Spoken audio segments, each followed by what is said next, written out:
This episode is supported by the Women's Health Clinic. At the Women's Health Clinic, you'll be seen by our accredited menopause specialists working to the latest international clinical guidance. We believe that knowledge is power. When you understand what is changing in your body and why, you can make decisions with clarity and confidence and feel back in control of your health. We really take the time to listen to your symptoms using evidence-based assessment and testing where appropriate, and explain what's happening in a way that actually makes sense. From there, we support women to explore all effective treatment options, including prescriptions when needed. Our aim is simple: to optimise women's healthcare wherever you are. No fannying around. Find out more at thewomenshealthclinic.eu. Hello and welcome to Fannying Around, the podcast where we talk about hormones, women's health, sex and everything in between, which sounds quite neat and tidy when you say it like that, but obviously it's not neat and it's never tidy. In this podcast then, I'll be joined by Katie, who is a menopause nurse, specialist and frankly, a walking hormone encyclopedia. She's the one with the actual facts. And I'm the one who says what you are thinking, occasionally out loud. And then Katie kindly explains why it's happening without telling you to drink a smoothie made of moss and hope. Our first episode then, welcome. So just to say, the whole point of Fannying Around is real women's stories, the lived experience, the messy bit, the bit you don't always talk about, even with your friends, because you're busy or you're embarrassed or you have convinced yourself it's just you and you should probably get a grip. Our first guest then is Taz, who is both hilarious and extremely honest. She takes us right back to the beginning, not just menopause, no, not even perimenopause, puberty. Those early years when you are told the practical bit, the tampon in the glass of water in class, well done, congratulations, and then nobody ever explains that your body might also be quietly hijacking your brain once a month. Taz talks about what it's like to live with hormone sensitivity from the start, how it was mistaken for mental health issues for years, and what happens when you discover you have premature ovarian insufficiency. She takes us through the surreal bit where estrogen feels like Easter and Christmas at once, and progesterone feels like your brain has been unplugged and thrown into a skip. She also talks about making a huge decision to have a hysterectomy at the age of 38, which sounds like a dramatic plot twist, but actually in the moment, it was just the most logical thing she could do. There is a lot to unpack in this conversation. It is funny in places and brutal in others. And it's one of those episodes where you might recognise yourself, even if your story looks completely different. So, if you're listening and thinking, oh God, it's not just me, you're in exactly the right place. Right, let's fanny around with Taz.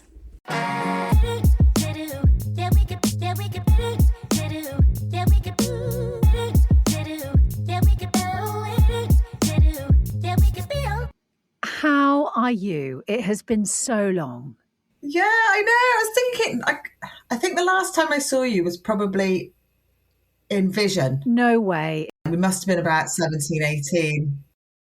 Listen, thank you so much for agreeing to be on this podcast. Just a bit of background, Taz. What it came from is, I don't know whether you know, but I'm a women's health specialist and a menopause specialist, literally living and breathing menopause and hormones day in, day out. And actually, I think I am always in a really privileged position because I get to meet all of these amazing women. And they tell me every time, every consultation I have is full of these stories. And I can guarantee you that every consultation starts the same. Women always say, I don't know whether it's because I'm getting divorced or I've got a teenager, or is it because my parents are elderly, or I don't know whether it's because I've got a stressful job, or could it be my hormones? And actually what I wanted to do is really spend some quality time, as opposed to just looking at the hormonal clinical aspect, but really unpicking those stories that are shaped so much by your hormones and that thread that really runs through it. So I think most women don't know this, and actually they always think that they're on their own. But by the time they leave the consultation, they kind of seem to understand that, actually while my hormones weren't the main character, they have shaped this journey. And, I put out a shout out for people that would be willing to discuss this story on the podcast. And very kindly, Taz, you agreed. So let's just find out a little bit about what your story is. Okay, so Rosie and I were speaking about this, but you might see it differently because you've seen me from a younger age. So I believe I've had a hormone problem since I started my puberty. Literally, it was horrendous. Like, I didn't react well to my hormones. It was like my body was being hijacked when I did have a period, and things really started to play out. Like, I looked like a very different person from year 5 to year 8. Like, my body physically changed a lot. And a lot of the behaviours that I was presenting, I believe, were very hormonally related, but rather than I kind of always thought I was a bit bonkers, but I wasn't bonkers. It was my hormones just hijacking my body. So I kind of went down the route of stopping my periods. So I went onto the depot injection quite young. I'm going to say year 8, year 9. And then again, I think that messed up because I never allowed my body to find its own natural flow. I was artificially fucking around with my hormones. And I was like that up until I was 23 when I conceived Willow. And I didn't think that I'd be able to conceive quite quickly, but I was always just a bit bonkers. And I just put it down to being, this is just Taz. This is how I am. This is me. Whereas actually, it was my hormones controlling my behaviour. And I didn't see that. And it wasn't until I went through this journey that I've been able to reflect and really go, fucking hell, why weren't we taught about this? None of us, you have the really crappy tampon in a glass of water by Nurse Bale in year 6. This is a period. You're not taught about menopause. Yeah, you're not really taught the emotional side of growing up, are you, when you're a young girl? If you're lucky, you get a chat with your mum or dad or older sister. But at school, like you say, you get the tampon in a glass. So scientifically, you're prepared, but emotionally, not so much.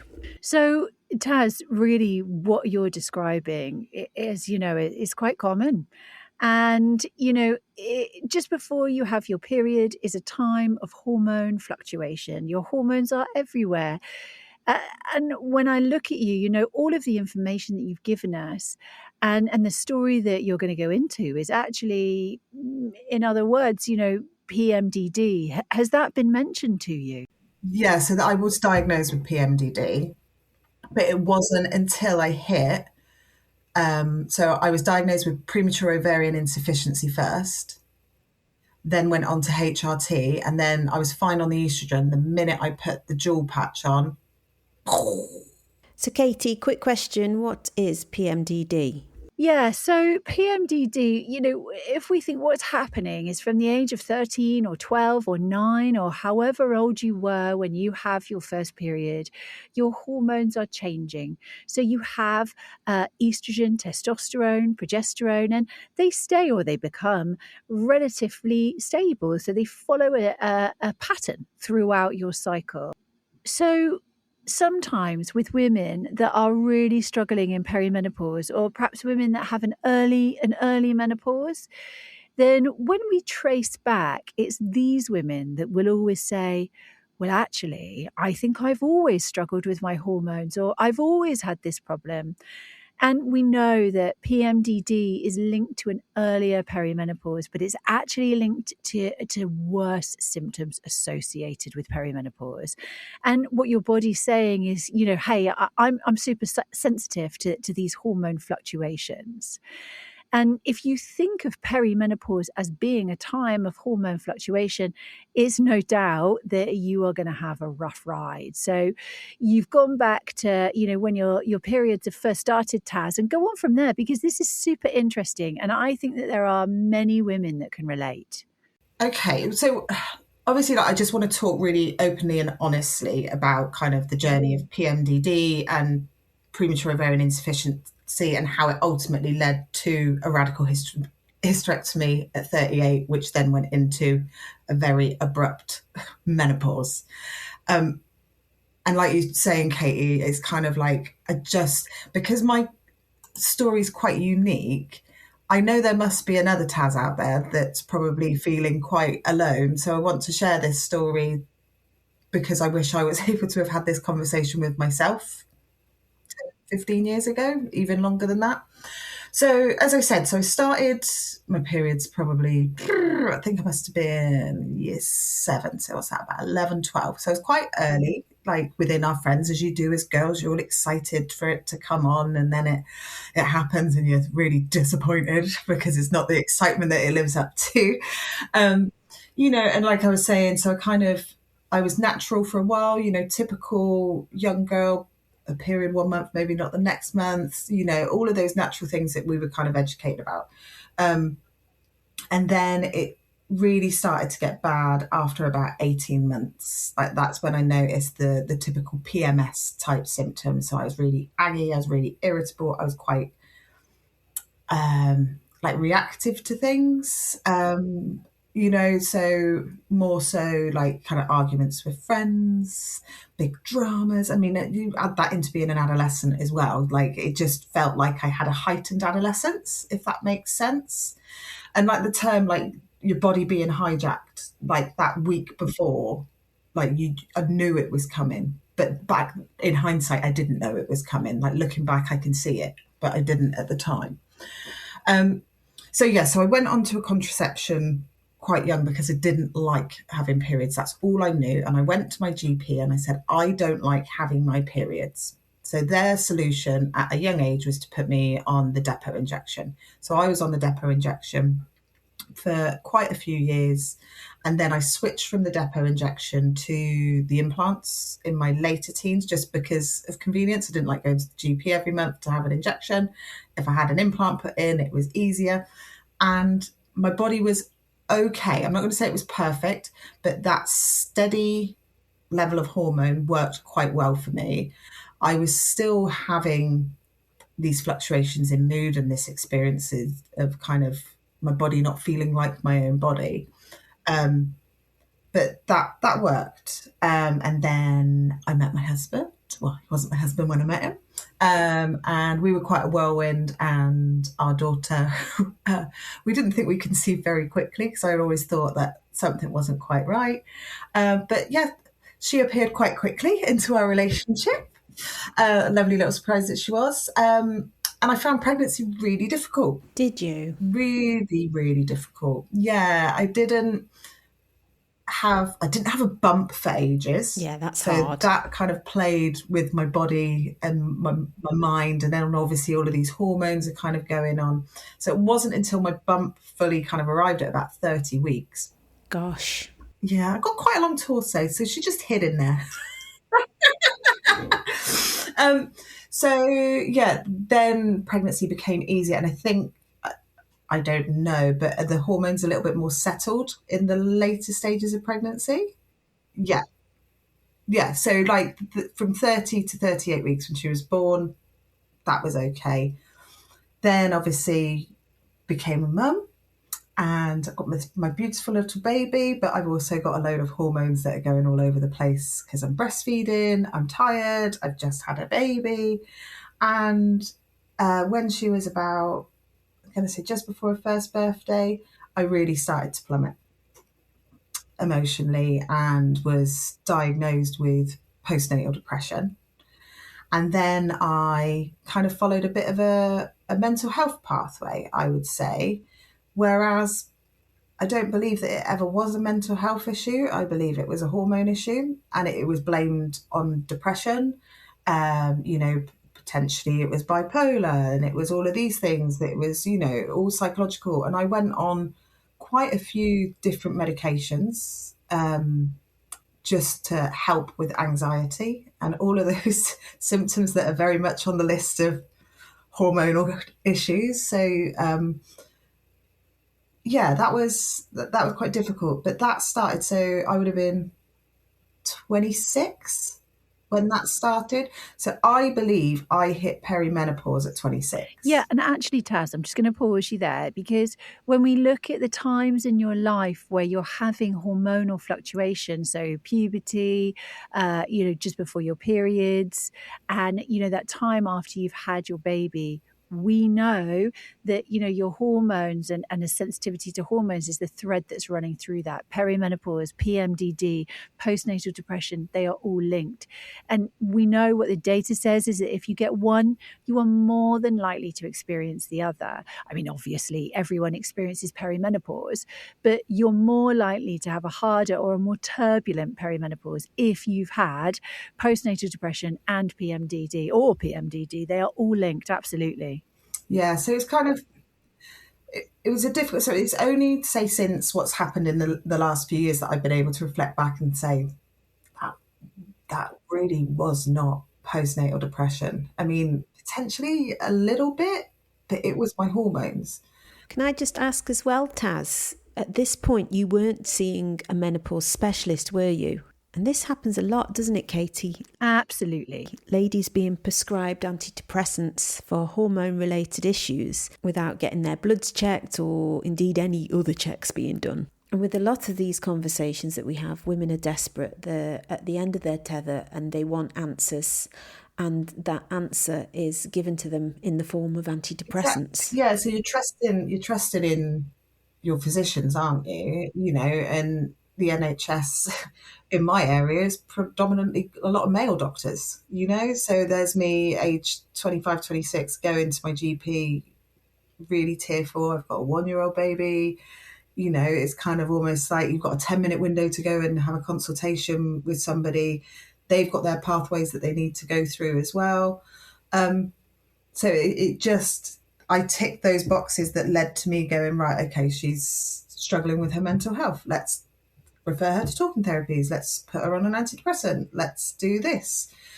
And it wasn't until I was 36, so this is 10 years later, that I went and I saw a locum GP, and this locum GP said, let's run your bloods. I want to do a full screening of everything just to find out what's going on.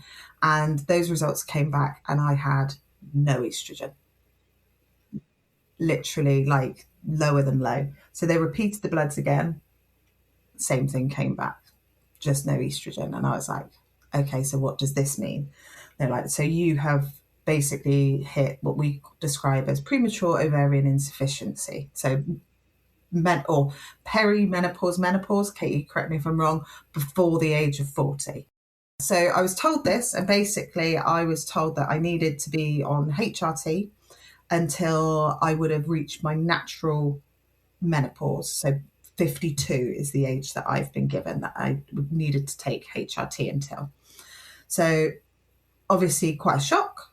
You're thinking, right, okay, but this explains a lot. And this is when a lot of the self-realization was happening, reflecting back onto my childhood, my teens, my 20s, my early 30s. I'm like, right, actually, I wasn't bonkers.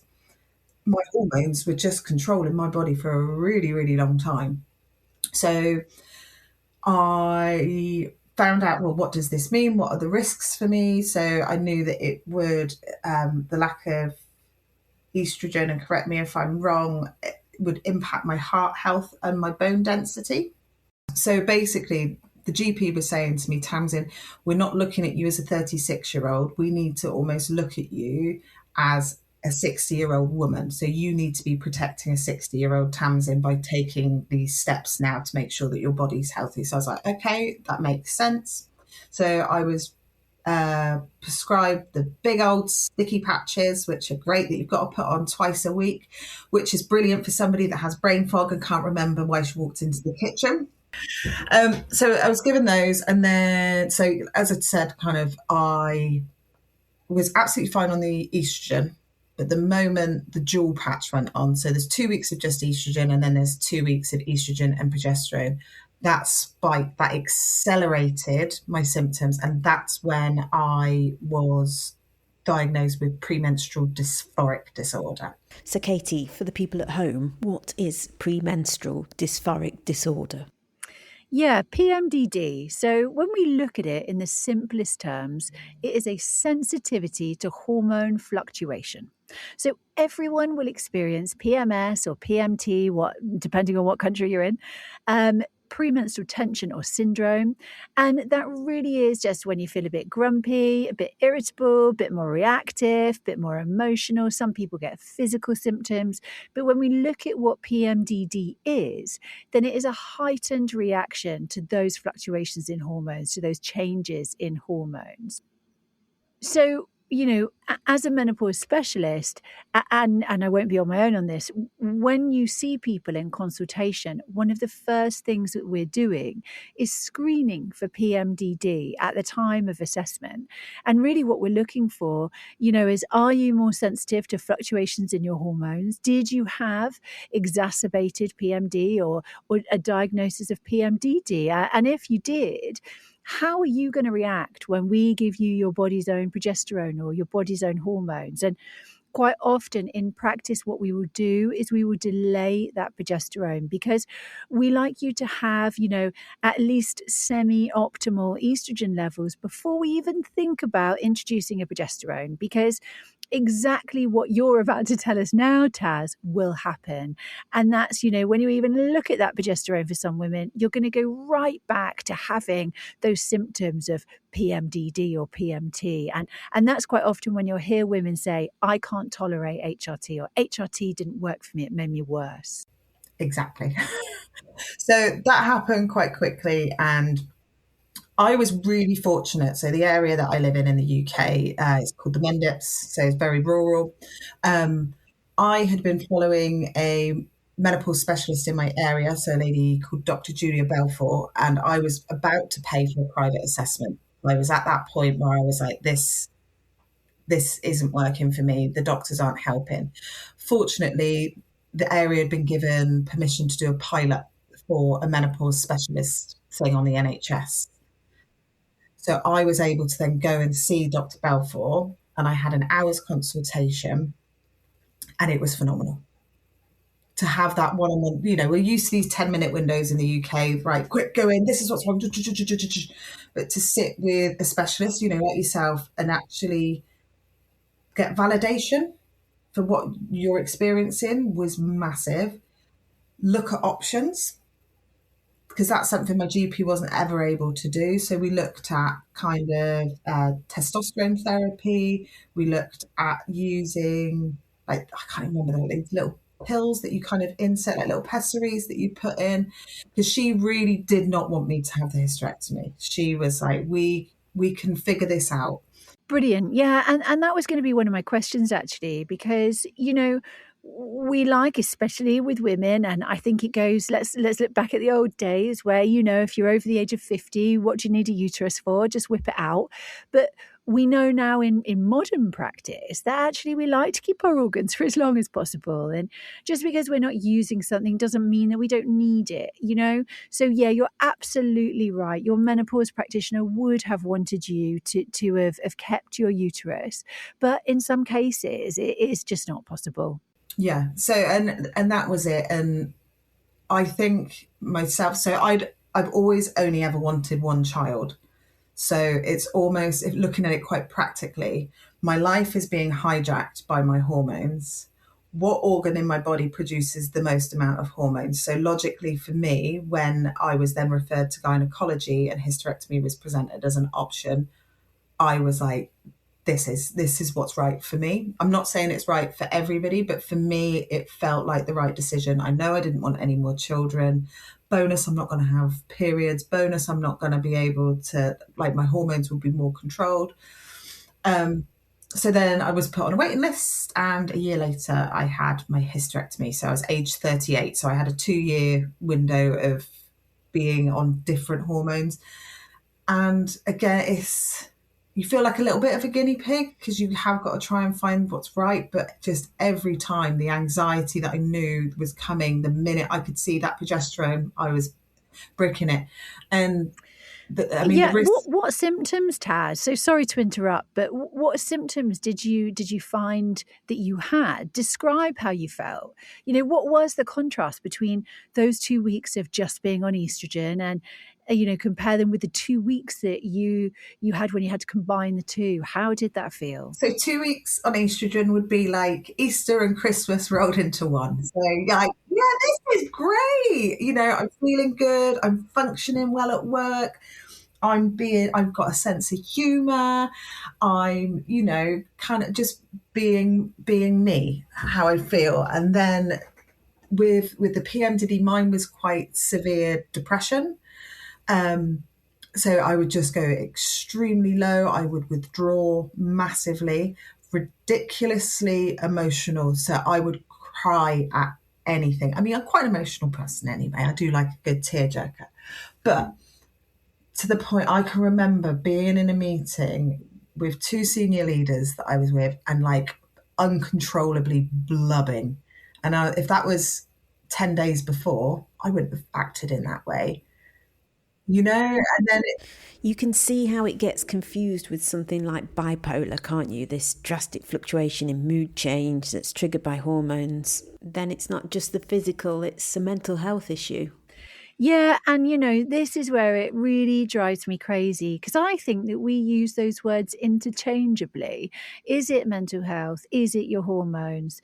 Is it my joints or is it my hormones? Is it arthritis or is it my hormones? And the answer is just not that simple. It's not black and white. If you think prior to having your first period, we're overloaded with these hormones, estrogen, progesterone, testosterone. Subsequently, every cell in your body will have these hormone receptors. So when we look at, how Taz functions as a whole, how does her brain work? Well, actually, your estrogen, it works as a neurotransmitter, a neuromodulator.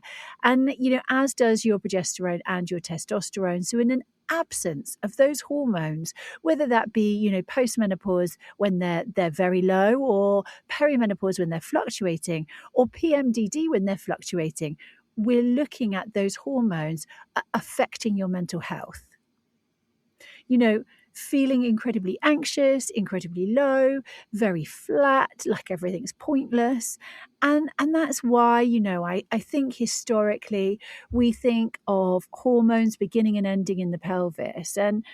And you couldn't be further from the truth. Every single bodily function that you have, neurologically, physiologically, it's controlled or regulated by your hormones. So, when you experience POI or perimenopause or even menopause, in your 70s, your 80s, however old, of course your hormones are affecting your mental health. Of course they are.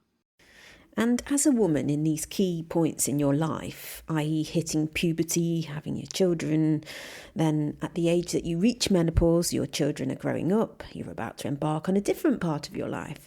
These things and these hormonal fluctuations are sort of working in tangent with these points in your life. So a lot of women will say, oh, I'm, in your words, Taz, I'm crackers. I think I'm going bonkers. Especially at puberty. What teenage girl isn't bonkers? But, we're navigating life. And I think as women, and especially with our partners, it's really nice, Taz, to hear that your partner was so understanding and had done his research and had got experience with women and women's bodies and their thoughts and feelings. Because the sad thing is there's a lot of people and there's a lot of partners and men that wouldn't have that experience. So the easy thing for them to do is to go, oh, she's a different person since she had the baby, or she's just crackers since she hit menopause. I can't cope with her. And, they don't want that person anymore. So, Katie, I'm going to let you jump in. Yeah, I'm literally, I'm hand clapping, Rosie. I honestly am. I'm hand clapping what you're saying because actually, it's getting better, but I don't have one single patient that comes to see me and says, oh yeah, I just recently started to feel like this. So, I thought I'd come and see you. Actually, what my patients say, what my women will say is, if I ask them, how long have you felt like this? They'll say, oh, 2 years. Yeah, 2 years. And then you unpick it one by one and they'll say, oh, well, actually, no, now, well, probably 3, maybe 4. And that's at best. That's at best, because what women usually say, what our internal monologue is I'm a bit ratty, but it's probably because I'm stressed.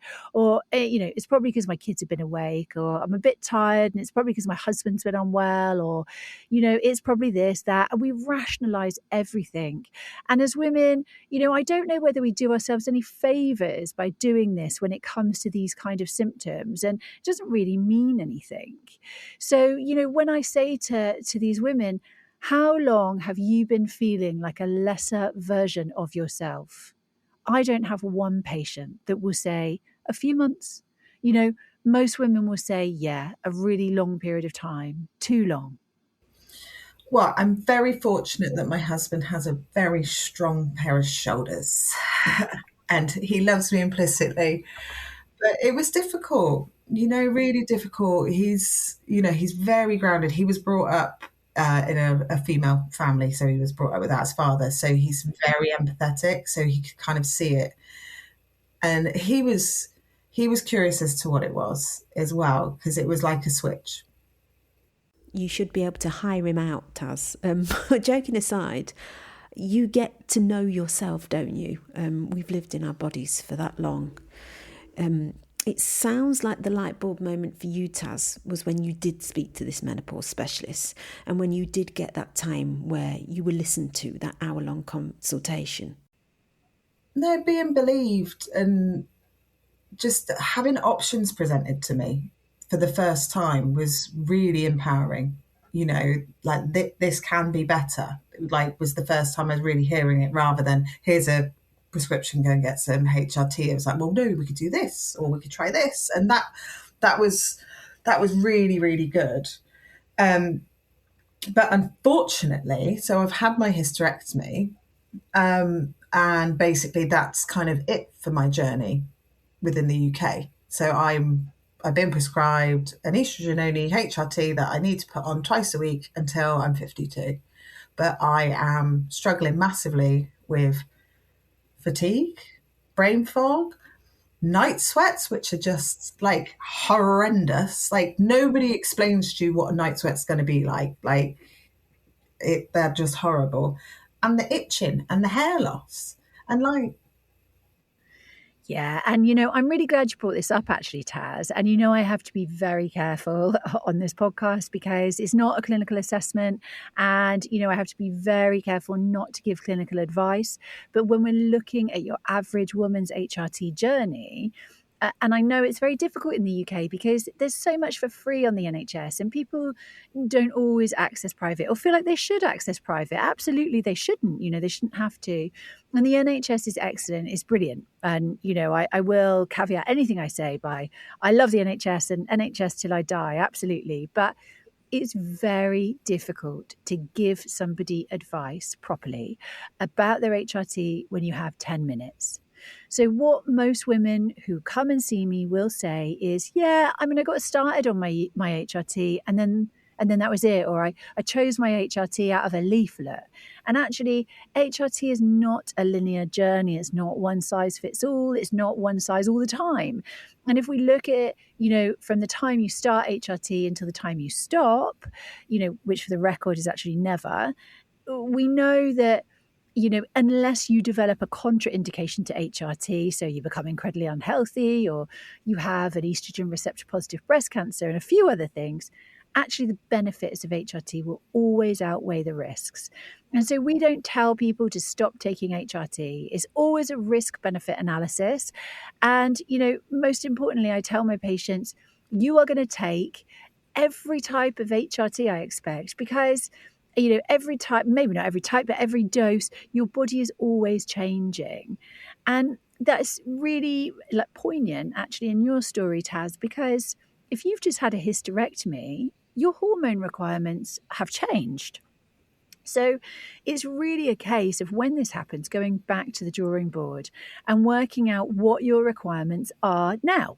And that's always going to be the case. Maybe it would have been the case if you hadn't have had a hysterectomy, but perhaps another stressful or traumatic life event.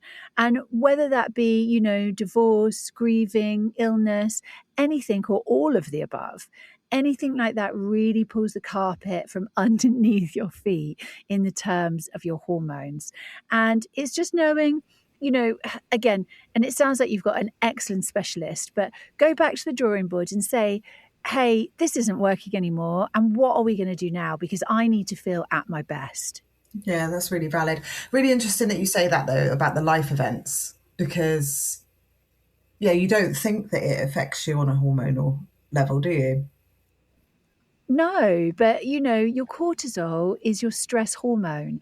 And so if you think of your hormones, they are all finely tuned and they work together. So they don't, it drives me a bit wild when you look at Instagram or Facebook or anything like that. And you often see hormones spoken about in isolation. So estrogen dominance, cortisol overload, all of these rubbish things. And it's just not factually correct, because actually what we look at when we're looking at hormones is their relation to each other and the balance or the imbalance of the hormones and perhaps the reason why. So going back to cortisol, your whole life, when you've been stressed, your cortisol levels rise, and that's what we need to happen. But your cortisol will have an impact on the rest of your hormones. And what will happen is when you're not in perimenopause or menopause, your hormones will, unbalance a bit and then rebalance. They just regulate. Our bodies are very clever. But when you're in perimenopause or menopause and you're taking HRT, that balance will become harder to maintain or reestablish after a period of stress or illness or. It's almost like a song, isn't it? Like your hormones are the notes and it's getting the right notes in the right places. I'm getting deep, aren't I? But it's all about balance. So when we look at our hormones, the kind of faddy thing to do at the moment is to look at them in isolation. So as I said, estrogen dominance, cortisol overload, it's just progesterone. It's all just a bit incorrect. It's just a bit oversimplified, because when we look at hormones, we know that they just work in relation to each other, so hormone balance or imbalance. And if you have times of illness or mental stress, then your hormones will fluctuate, and that's happened your whole life. But when you're in perimenopause or menopause or breastfeeding, these are periods of hormonal fluctuation that is going to become harder for your body to reestablish that balance. And, I think really when we look at what the whole point of doing this podcast is, and what is the point of having these conversations, well, it's because if we can just make one woman think, I didn't realize that being stressed impacted my hormones. I didn't realize that, maybe actually I thought it was my horrible husband that caused my divorce, but maybe, it was the fact that my hormones were everywhere. Maybe it all worked together. Nothing works in isolation. So, where are you, Taz? Where are you in your journey right now? So I have, in the last 12 months, experienced extreme grief and stress. So it's really interesting that Katie's kind of saying about how that impacts things, because yeah, definitely I don't feel like my body is reacting as well as it was to my HRT, and that kind of makes quite a bit of sense.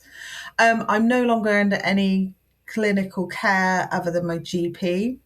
So it's kind of that reflection piece. I follow Katie, obviously, and what she says, and trying different supplements, but like the market is just saturated and you feel kind of lost. Like Rosie, I think we were talking about it, like collagen's everywhere, and then you've got all of these different supplements. You need to take mushrooms, you need to take lion's mane, you need to do this, you need to do this. And it's just information overload that you don't actually know what the basics are, Oh, we could do a whole episode, maybe even a series on supplements. It's just the way women are, in my view, quite honestly, sold absolute hokum. We're sold a lie. We're encouraged to buy endless products that promise the world. They're going to fix your skin, smooth out crow's feet, give you glossy, lustrous hair. And yet the reality is just... Yeah, I mean, sorry to interrupt, mate, but this is massively my bag, because is there a simpler way of looking at it? And, if this is the message that we can get out there, is that actually, midlife wellness is not that complicated. Just cover the basics. And that's where I start in my consultations, is always cover the basics. As a woman, what does your body need? Okay, your body needs estrogen, it needs testosterone. And in your case, it doesn't need progesterone. But, as a clinician, sometimes I would argue that. But again, that's another podcast. Your body needs your hormones. And then what else? So in absence of these hormones, or when your hormones are fluctuating, what does that affect? Well, it affects your ability to absorb some nutrients. Is that every nutrient? No, it doesn't mean you need to be taking everything weird and wonderful out there. It just means that your hormones need, or your body needs, a bit of extra support. Okay. So when we're looking at women, we're looking at optimization, so hormone optimization, supplement optimization, and certainly in your case, Taz, this would be, have you got an adequate amount of estrogen? And, I have to be careful, as I've said, but, I would suggest that we need to make sure that you do, that your hormones are optimized. And this is true of everyone. Your estrogen, your testosterone, look at whether progesterone can help. Have you got enough vitamin B12? And we know that your body's ability to absorb certain nutrients is impacted by hormone fluctuation. So vitamin B12 and similarly vitamin D. D will really help to regulate your hormones. It acts as a kind of signpost for your hormones. And, it's really important that we support hormones at times of fluctuation, whether that be your period, perimenopause, postmenopause.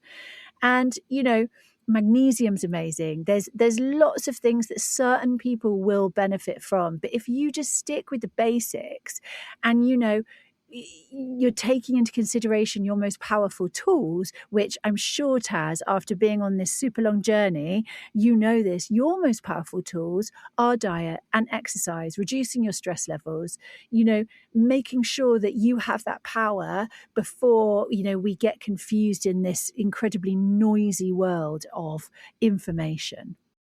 I think key really is making sure that you're accessing specialist help. And whether that be, with the NHS, I know that the NHS has some excellent menopause practitioners, or whether that be going back to a specialist menopause practitioner, but feeling like you're empowered to say, no, hang on, I don't feel great. And as a woman, I want to feel great because I've got all of this bloody stuff I've got to do. Hear, hear. Katie's rallying speech there. Final question then, Taz.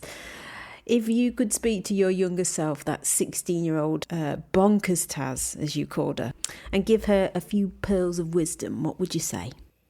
I'd tell her she's definitely not bonkers. I think that would be the thing. Just a little bit. And, that's in a good way, very extroverted. But just to have that confidence in herself, I think, to be able to say that something's not right and that she should be believed. I think, for a long time, like my mum was great and she could recognise that something wasn't right. Like just back in we're millennials, there wasn't that support there then, and it's kind of, you were just disregarded. So I think just hold tight, it's going to get better and you're going to figure it out. But it's just a shame it took me so bloody long. Yeah, Taz, I often see women who think as soon as you turn 40, it's, it's all on the way down. And actually, I do so much work about reframing that. I'm a really big believer that, your late 30s, from your late 30s onwards is all to play for. We're in our prime and there is no reason that prime should not be continued into your 50s, your 60s, your 70s and on. Oh, absolutely. And, when we look at perimenopause as a critical health window, what that means is this is our opportunity to shape how we want our future health to look like. And it means you're in control. You have got all of the cards. And without that information, it doesn't feel like it. But with the right help and the right support and the right knowledge, then you can, you really are in control. And that's what we're trying to do. That's part of what we're trying to do here today. So, letting women know that it is all to play for. And actually, there is no reason that 40, 50, 60, 70 shouldn't look better than 20 and 30. Oh, absolutely. Taz, thank you so much for your time today. Oh, you're welcome.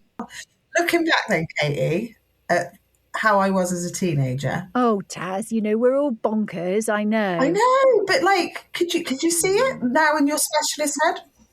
No. Do you know why? Because I think it's very difficult to see other people's behaviour. And I think that actually, especially as a kid, you're so insular, aren't you? All you're thinking about is, what do I look like? How am I coming across? How's this affecting me?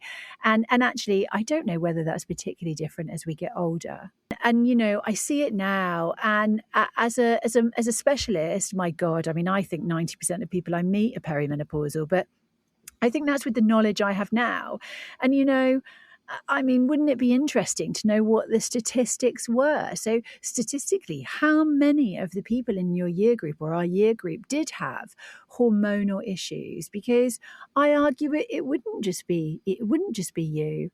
Oh gosh, sorry. I feel like I could just go on forever. I've got so much to say, but I just think we're never going to stop women and girls being targeted by, marketing, by influencers, by whoever thinks that they've got something to say. But what we can do is we can empower women with the right information. So, for example, take supplements. If you know what it is that you have to take and why you're taking it, that enables you to just go and get it. Go and get the things that you need, or do the things that you need to increase that nutrient level. And anything else that's marketed to you, you're making an educated decision on whether you take the broccoli powder or not. And, you're not taking it thinking that it's going to miraculously get rid of your night sweats or your aching joints, because you know why that's happening. That's happening because your hormones are imbalanced. And, there's no supplement in the world that's going to replace that. Does that make sense? Yeah, brilliant. All right then, lovelies. It's so good to see you, Katie. You've aged like a fine wine, darling. You look great. Well, that's because it's all blurred, Taz. That's why. All the filters. Yes, exactly. All of the filters, all of the time. Listen, it has been a real pleasure. I cannot tell you how grateful I am that you have shared your story. And actually, Taz, I really do think that it's genuinely going to help people. So Thank you so much. Good. All right then, ladies. Let me see you. This episode of Fannying Around is supported by ClearBoost, a women's health supplement range I created after years of working in clinic and seeing how confused and overwhelmed women felt by supplements. Each product is designed to support the symptoms that I see most often: hormone changes, low energy, poor sleep, low mood, and stress, using ingredients chosen for their specific roles in hormone regulation, energy production, and nervous system support. The idea was to replace long random supplement lists with a small number of targeted formulas so women know what they're taking and why. Find out more at clearboost.eu.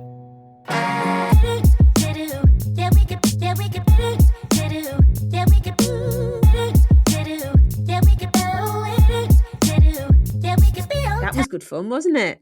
Oh, it was. Your old mucker. Fannying around with Taz then, I think one of the biggest takeaways from Taz's story was when it actually started. Absolutely. Yeah, I was half expecting her to say, oh, it all kicked off after having a baby. But actually, she was talking about puberty before then. She never really felt right from the moment her periods began. And what really stayed with me was, how much she blamed herself for that. Like she was a difficult teenager and just like a really bad lass, rather than a girl whose hormones were just quietly running the show. Did you get that sense too? Yeah, I did. And do you know what? I think it's actually really common. I think it's, the time of perimenopause, hopefully, is a time of learning about your hormones. What we've ignored for a while is suddenly we're presented with, and the impact that your hormones have on your behaviors, how your hormones affect your body image and what your body does. And when you learn that, it gives you the ability to then reflect on other points of your life that may or may not have been impacted by your hormones. So yeah, it was really hard hitting to hear that. And I think it's just, there's a huge amount of life that is just spent second guessing yourself. Yeah, and she was still questioning herself. Like she asked you, Would you have noticed this back then? And that self-doubt, it just really lingers, doesn't it? Yeah, yeah. Yeah, and then she named all the supplements and things she was trying to take to better herself or improve herself, and that really struck me. It just never ends, does it? It doesn't.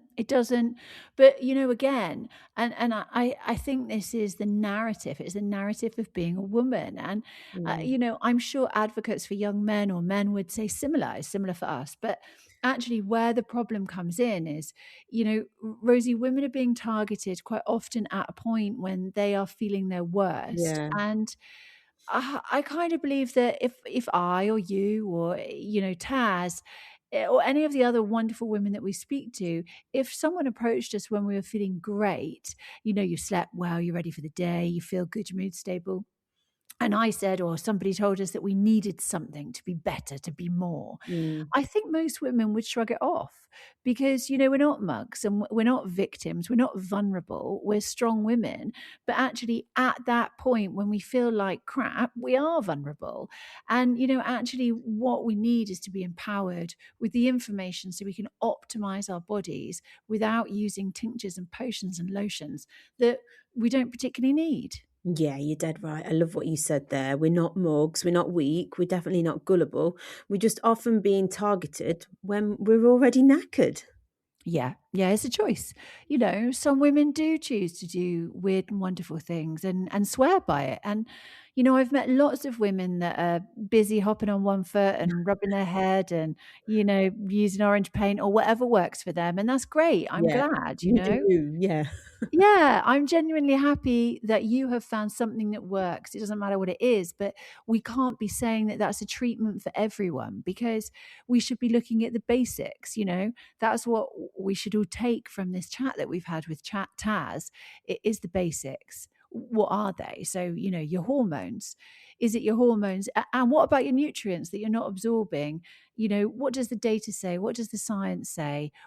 How have our bodies changed in perimenopause? And always thinking, could it be my hormones? And what part are they playing in this? Yeah, and then there was that hysterectomy decision.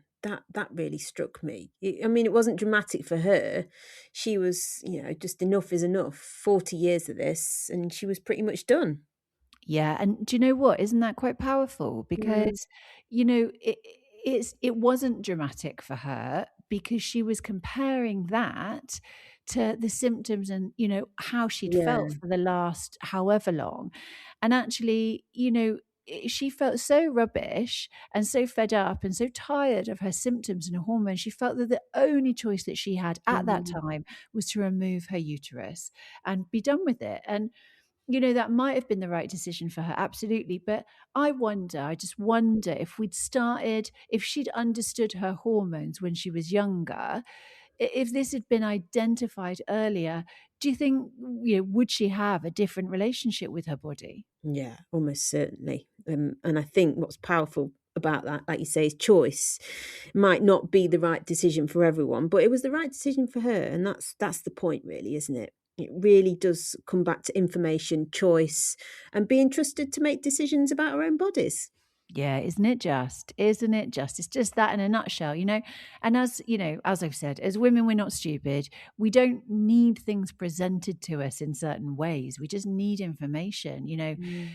clinically accurate information. And with that information, we're fully capable of deciding what is right for us and being given a choice. And I think, this is really, I wouldn't be surprised if this is going to be a theme that runs through the entire podcast is choice. Yeah. And that feels like a pretty perfect place to end our very first podcast. Yeah. Next episode, then, we're going to be fannying around with Rachel. What happens after the periods stop when everyone assumes you're through it, but your body and brain have very different ideas?